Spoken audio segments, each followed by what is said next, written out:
interesting point here is that if you look at the pyramid of luxury consumer and we split them out, what you can see is that those beyond money consumer are actually very few in number. So we're talking about less than 600,000 individuals globally, so less than 1% of the overall luxury population of consumer, but they actually represent more than 20% of the overall market. So it's a very tiny piece of the luxury pyramid, but those consumer represents on average 230 times the average consumer.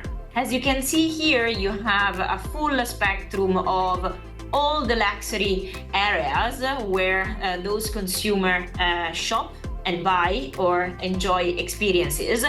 And you can consider all those brands and players on this map as competing for attention of those consumers. So as you can expect, there are few consumers around the world really cocooned, what we say, by every player on this chart.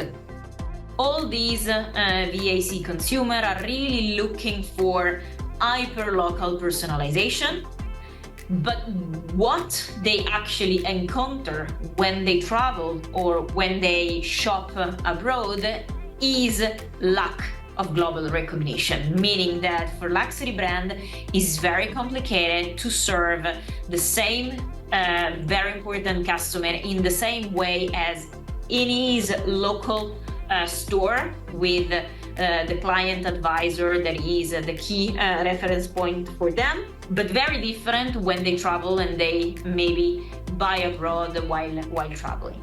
If we talk about bespoke product, the answer of those very important customers is yes, I'm willing to wait. I'm also willing to wait 6 months if needed to get a product that has been personalized one-on-one on myself.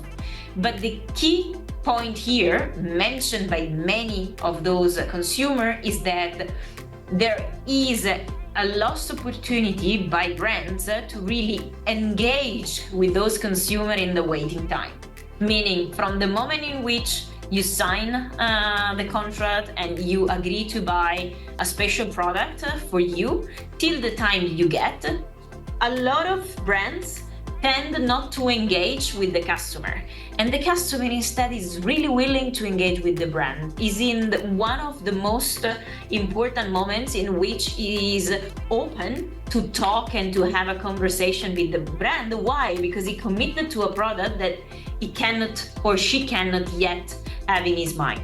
So the client advisor, that is the person in store that is serving and is allocated to a specific, very important customer, is usually the person that has the most loyal relationship with the customer. What does it mean? It means that 2 out of 3 of those very important customers that we interviewed told us that they actually followed their client advisor when this client advisor moved from one brand to the other. And you can imagine what's the impact about that. First element is to really identify well those very important customers. As we mentioned a bit earlier, there are many of those potential VAC that are actually not recognized by brand. So brand would need to sophisticate a little bit more the way in which they segment their consumer to turn on, I would say, all the radar and being able to serve not only the current VAC, but to be able to grow what are potential VAC or VAC of other brands that are not recognized today by the single brand.